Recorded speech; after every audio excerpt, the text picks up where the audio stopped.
पाणीपाग आमको एक निर्दिष्ट समय रे वायुमंडल अवस्था विषय सूचना दे था एवं ताहा किछि जिनिस को देखि जेपरिक खरा बादल झिपझिप वर्षा एवं प्रायतः झड़ समय हेले लोक मैंने बहुत जत्नवान हो पारती। तेबे गोटे शांत दिन को किए तत्क्षणात एते खराब बा भायोलेंट बनई दिए एवं कहीं झड़ किछि घंटा बा किछि दिन जाए रही था। यही झड़ को बुझिया पूर्व प्रथमे आमे बादल कौन बुझा। एबे जेतेबेले यह सृष्टि हुए सेतेबेले कौन हुए ना पृथ्वी पृष्ठर गरम वायु ऊपर को उठी जहाँकि बहुत उच्च को जाए एवं ठंडा है वायुमंडल में पहुँचे। यही वायु बहुत ठंडा थाए एवं जलवायु गरम थाए। तेणु यही जो गरम वायु तले से कौन कहे ना ठंडा वायुटी चापी हो रही जाए।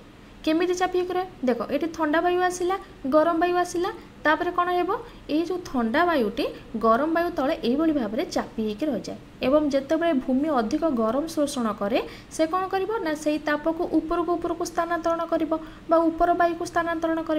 ये देख चित्र में केमती जाऊँगी वायु यही भाव में ऊपर को पलैला। भयंकर झड़ जेपरिक वज्रपात घूर्णिझड़ और बात्या तीनोटी जिनस उपर निर्भर करती। कौन कौन ना शक्तिर उत्स आर्द्रता और अस्थिर वायु। यही शक्तिर उत्सटी दुईटी वायु मध्य थिबा तापमात्रार पार्थक्य आसे। भूमि जो ताप ग्रहण करे सेथिपई ता उपरे वायु गरम हो जाइए। यह हेउची सही एक प्रक्रिया जहा द्वारा बादल सृष्टि हुए किंतु यह टिके बड़ स्केल रे हुए।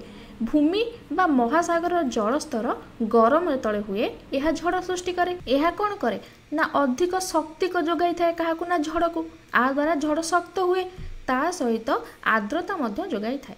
यही सब शक्ति धारण करिकी पृथ्वी पृष्ठरू यह वायुमंडल ऊपर भाग पर्यंत पहुँची जाए। जेतेबेले सूर्यालोक पृथ्वीर जलस्तर उपरे पड़े यह जल को कौन करिवो ना बाष्पीकरण कराइबो एवं यही बाष्पीकरणटा क्यों जाए हबो ना जो जाए से बाष्प गुड़िक तरल होइनी बा बरफ रे परिणत होइनी से जाए एथिरे शक्ति गच्छित होइके रहिबो जहाँकि कौन करिवो देखो ये शक्तिटा गच्छित होई होई होई होई से कौन हेबो ना बादल सृष्टि करिवो। एठी आमे चित्र रे मध्य देखुचे केउ भली भाबरे देखो बादल सृष्टि हैला एवं जेतेबेले बाष्प गच्छित शक्ति को ताप आकार रे बाहर करे सेतेबेले कौन घटे ना जहाँकि झड़र रूप को आहुरी बढ़ाई दिए एवं शेष कारक जी कि झड़ सृष्टि करिथाए ताहा हेउची एही झड़ को घेरी रहिथिबा वायु। अपेक्षाकृत भाव में तल स्तर वायु ठारू यह ठंडा थाए जहाँ को वैज्ञानिक माने अस्थिर वायु बोली कहउछंती। जेतेबेले झड़र बादल ऊपर को उठे एवं ताप कौन करे ना उत्पन्न करे सेतेबेले यह ठंडा वायु द्वारा घेरी करिकी थाए जहाँ कि तांको आहुरी ऊपर को उठाए। झड़र वायु एवं तार चतुर्पार्श्वर तापमात्रार पार्थक्य जेते अधिक हेबो सेते अधिक उच्च वा शक्त झड़ सृष्टि होबो।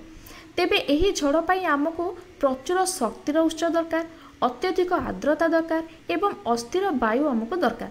ताहले अत्यधिक वज्रपात बेले वर्षा जल कौन करे ना घंटा को 2 इंच रु अधिक एवं पवन घंटा को 200 माइल रु अधिक बेगरे प्रवाहित होता है। ताले एबे बुझी पारलो ए झड़ सृष्टि पई कौन कौन दायी एवं झड़रू किपरि कौन होइथाए एवं केते मात्रा रे पवन प्रवाहित होइथाए झड़र वर्षा जल बा वर्षा बिंदु केते अधिक पड़ता है आम जमी जानले घंटा को 2 इंच रु अधिक पड़ता है।